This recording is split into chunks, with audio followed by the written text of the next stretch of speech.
Well, also, I grew up in Arkansas. I would normally start it off by having people call the hogs. But I don't get that voice myself right now. So I now do the number two thing that we do in Arkansas is, how the heck fire dog are you? Okay, the way we do this, I say, how the heck fire dog are you? And y'all say, totally, or fan-totally-tastic. Okay? So, how the heck fire dog are you? All right. On Napoleon Hill, there are a million things we could talk about. I could talk about how he helped me, or how the principle that he used helped me, become a sergeant major real quick in the military.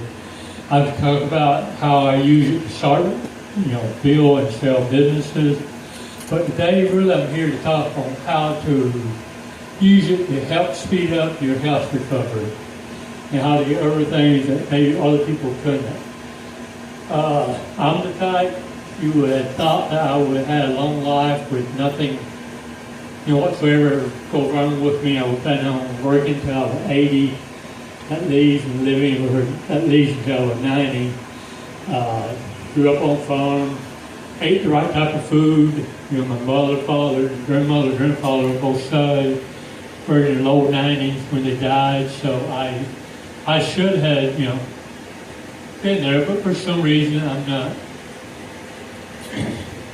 I think I'm going to just kind of go from the beginning to the end on my life to start with when I was about a year old. I had a real high fever, about 105 supposedly for 4 or 5 days. There were quite a few other kids that had it. They all died, as far as I know, at least people in the neighborhood. But I lived and did fantastic. They think probably the only thing it did whenever I was learning to talk, I didn't hear what other people said. I didn't hear it the way other people heard it. And so I learned to speak with what I heard, not what others did. However, being from a small town, even though I was a year younger than everybody else in my class, I was also the biggest one in my class. So I never had any problem whatsoever. No one ever, said anything to me, made fun of me or anything else. But a lot of that was because my personality and what my mother and father did, the way they raised me, telling me I could do anything I wanted to do. That was the first one. The second one, my second son, whenever he was born, he was a little bit over 10 pounds, healthy as he could be. But from the time he was about 6 weeks old until he was 2 years, he was in and out of the ICU units. We were in Northeast Arkansas. We were going to Colorado. We either take him to the doctors there, or else we take him to Memphis to specialists. They were on the same test. But no one could figure out what it was. Finally, one day on the trip down there, I knew what it was, I knew that I was supposed to go to Bible college at that time.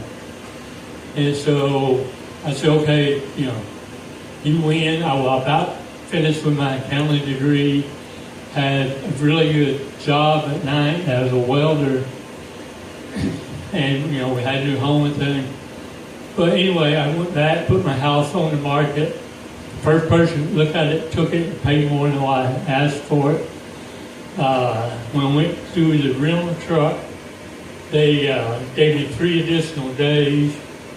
Was the way it worked out. I needed 3 additional days, so I went and had to rent a hotel room and move my stuff 2 times. So I did that. Basically, ended up with a job I wanted there right away. But I realized that's what really what I was there for. But the most important part of this story is, from the time I said, okay, that's it, I'm going to Bible school, to this day, my son had no more problem. He was a star football player, All-European, which is pretty well equivalent to All-State if you're here. And, everything went great from that point on. The next one was a fairly minor one. We were there, and I had just finished Start Major Academy, and on my way back to, excuse me, I had,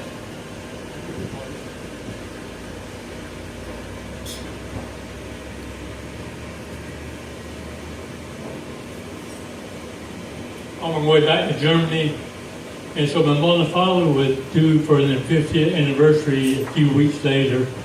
So I went out to, we decided to do it before I went back to Germany. And that day I just felt bad. And it felt like appendicitis, my stomach and bloated thing. Finally, about 1 o'clock, I went to my mother and father's house. And even at 8 o'clock, it was still there, so I went into the ER in the little hospital they were in, and they agreed it was partly appendicitis. Told me I had to get to a major hospital. I asked them if I would go to Little Rock Air Force Base, which was about 100 miles away. They said no, you had to go to Jonesboro, which is on about 45 miles, so you can, so you can be there quick. This morning, they were ready to do the operation. They redid a test. Everything was completely clear. And again, it was motivation, DMA plus meditation that got that out. And then the next time in the Army, whenever you turn 40, you do what I call your first real physical. You go in and do the complete work.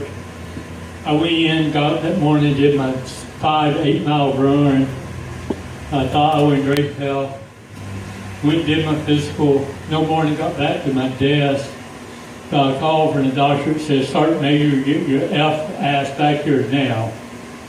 And from the x-rays, it looked like I had an enlarged heart. But what I really had a lot of fluid around my heart. And so I went in. That night, my heart rate went a little bit haywire. Went into the ER, spent about 5 days in ICU. And when I got out, I went to Kaiserslautern, which is where the major hospital for Europe is. And the doctor there did a sonogram.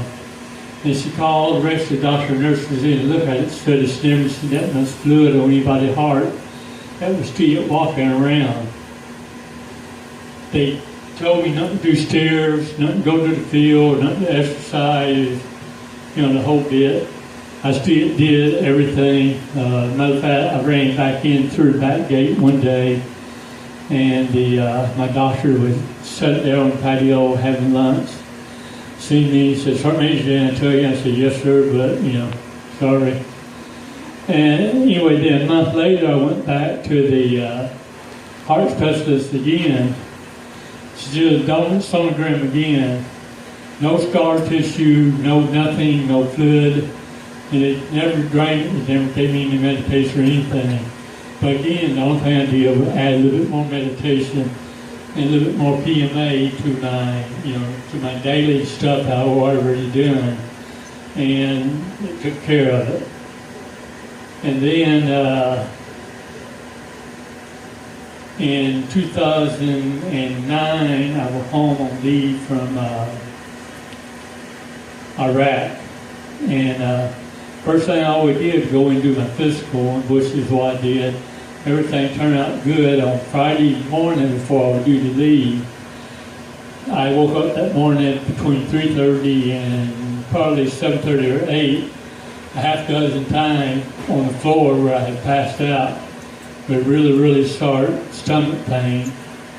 However, I was supposed to got some dental implants started, and with me only coming home once a year, I knew that if I didn't do it then, I'd be a year longer getting my teeth back in. So I went to my dentist, got the dental implants done. Didn't tell the dentist, of course, I had passed out several times that morning. But I had a few more things I really wanted to do. So about 4 o'clock, I went to my family doctor. He told me to get to the hospital then. He thought it was really ulcerative. Well, what I had was what they call carcinoma tumors, which I used to say were probably the best cancer to have. You had cancer. Number one, I guess, I didn't really understand it. I thought it was just kind of like little meatballs that grew on the outside of you. And if you, they happen to sometimes block something out there. I found that, people actually died from it, but it was way on down the line before I did. 2 years later, I was in Kabul. And basically, I was country manager for the company I worked for Afghanistan. And on a conference call back to the U.S., to our company there, which normally took about an hour with me during the first 30 minutes and my director of operations during the second 30 minutes.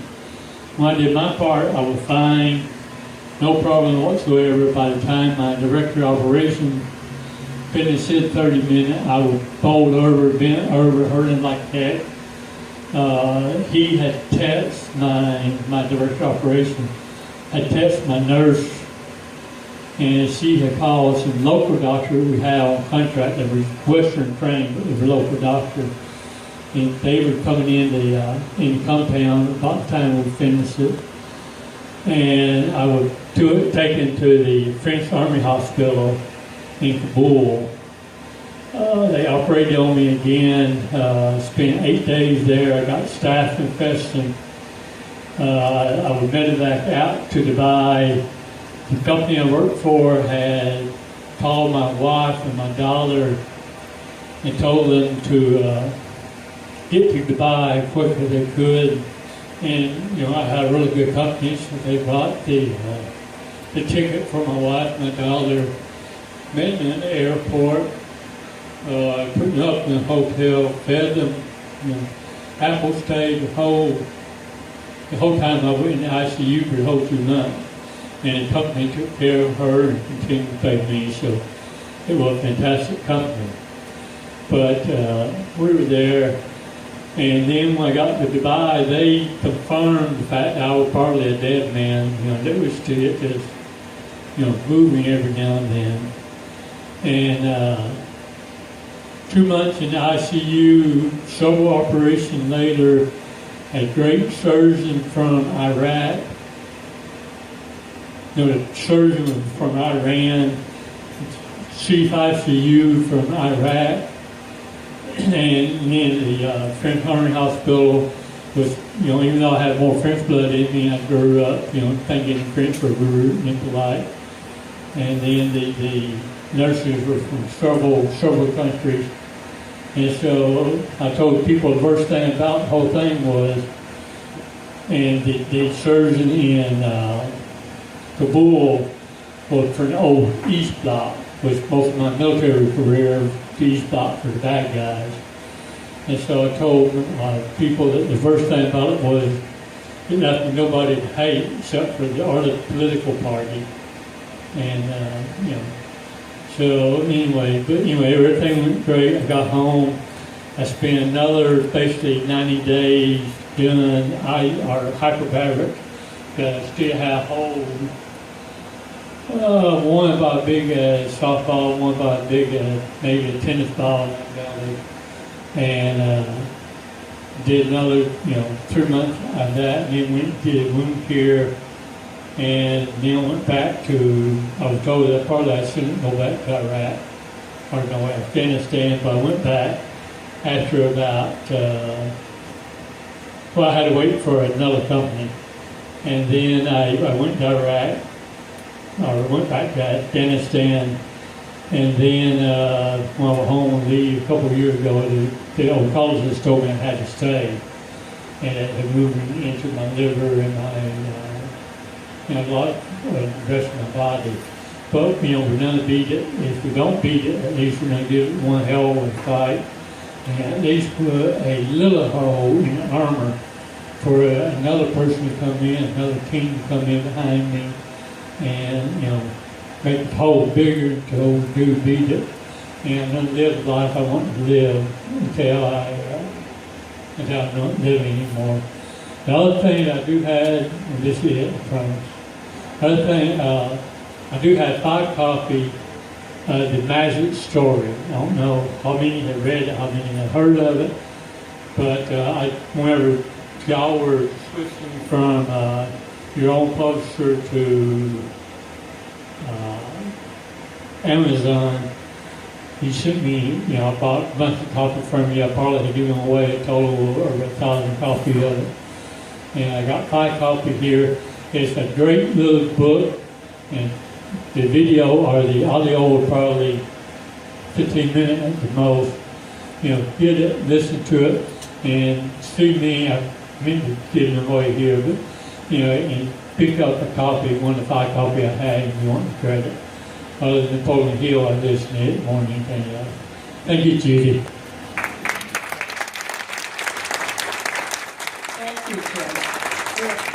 He's in our prayers for his total healing and also for every good thing that can come to you in Apple.